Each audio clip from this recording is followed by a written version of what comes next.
Everyone, heads और tales stocks में एक बार फिर आपका बहुत बहुत स्वागत है। और फ्रेंड्स, बात कर रहे हैं 19 जनवरी 2023 के लेटेस्ट नोटिफिकेशन के लिए इंडिया मार्ट के लिए। सो यहाँ पर आज इनकी बोर्ड मीटिंग हुई और Q3 2023 के जो नंबर्स हैं वो यहाँ पर डिक्लेयर कर दिए गए हैं।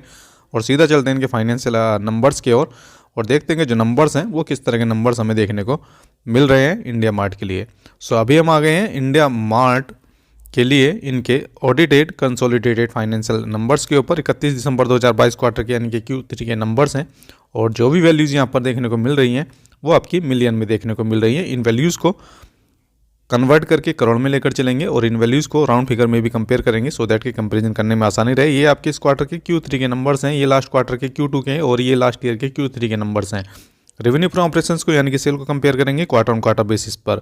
लास्ट क्वार्टर में Q2 में इनका जो रेवेन्यू फ्रॉम ऑपरेशन जनरेट हुआ था 241 करोड़ रुपीज़ के आसपास था और इस क्वार्टर में बढ़कर 251 करोड़ रुपीज़ के आसपास हो गया है। So quarter on quarter basis पर इनका जो रेवेन्यू फ्रॉम ऑपरेशन है वो लगभग 4.1% इंक्रीज हुआ है, बढ़ा है। और अगर बात करें इसी रेवेन्यू फ्रॉम ऑपरेशंस के लिए ईयर ऑन ईयर बेसिस पर, सो लास्ट ईयर के Q3 में इनका जो रेवेन्यू फ्रॉम ऑपरेशन जनरेट हुआ था 188 करोड़ रुपीज़ के आसपास था और इस क्वार्टर में बढ़कर 251 करोड़ रुपीज़ के आसपास हो गया है। ईयर ऑन ईयर बेसिस पर इस तरह से इनका जो रेवेन्यू फ्रॉम ऑपरेशन है वो 33.51% के आसपास बढ़ता हुआ दिखाई दे रहा है।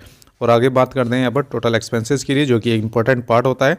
सो टोटल एक्सपेंसेस पर नज़र डालें तो यहाँ पर Q ऑन Q बेसिस पर इनका जो टोटल एक्सपेंस है ऑब्वियसली बढ़ता हुआ नजर आया है और ये लगभग 4.3% बढ़ा है क्वार्टर ऑन क्वार्टर बेसिस पर, जबकि इनकी सेल हमने देखा था 4.1% के आसपास बढ़ी थी क्वार्टर ऑन क्वार्टर बेसिस पर। आगे चलते हैं, बात करते हैं इसी एक्सपेंस के लिए ईयर ऑन ईयर बेसिस पर। सो ईयर ऑन ईयर बेसिस पर कंपेयर करें एक्सपेंसेस के तो ये भी बढ़ते हुए नजर आ रहे हैं और लगभग 68.4% के आसपास ये बढ़े हैं इनके expenses year on year basis पर, जबकि इनकी सेल हमने देखा था 33.5% के आसपास बढ़ी थी ईयर ऑन ईयर बेसिस पर। सो यहाँ पर एक्सपेंसेस काफ़ी ज़्यादा बढ़ते हुए नजर आ रहे हैं, दुगने से भी ज़्यादा। और आगे बात करते हैं यहाँ पर नेट प्रॉफिट की। सो अगर बात करें यहाँ पर net profit for the period के लिए क्वार्टर ऑन क्वार्टर बेसिस पर, लास्ट क्वार्टर में यानी कि Q2 में इनका जो नेट प्रॉफिट था 68 करोड़ रुपीज़ के आसपास था और इस क्वार्टर में बढ़कर 113 करोड़ रुपीज़ के आसपास हो गया है राउंड फिगर में। सो Q ऑन Q बेसिस पर इनका जो नेट प्रॉफिट है वो यहाँ पर इंक्रीज होता हुआ दिखाई दे रहा है और लगभग 66% यहाँ पर बढ़ता हुआ नज़र आ रहा है। लेकिन ऐसा कैसे हो गया? क्योंकि जो इनकी सेल है वो लगभग 4% के आसपास बढ़ी है तो एक्सपेंस भी 4% के आसपास बढ़ते हुए नज़र आ रहे हैं।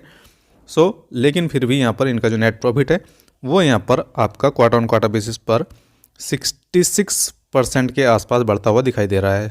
इसको देख लेते हैं, एक बार चेक कर लेते हैं। यहाँ पर आप देख पा रहे हैं कि जो अदर इनकम है वो यहाँ पर आपकी 102 करोड़ रुपीज़ हुई है और लास्ट क्वार्टर में ये आपकी लगभग 47 करोड़ रुपीज़ के आसपास थी। तो यहाँ पर मेजर इम्पैक्ट आ रहा है जिसका इम्पैक्ट आपको नेट प्रॉफिट में देखने को मिल रहा है। और बात करते हैं इसी नेट प्रॉफिट के लिए ईयर ऑन ईयर बेसिस पर। ईयर ऑन ईयर बेसिस पर भी ऑब्वियसली इनका जो नेट प्रॉफिट है वो इंक्रीज होता हुआ दिखाई दे रहा है और लगभग 61.4% के आसपास बढ़ा है ईयर ऑन ईयर बेसिस पर।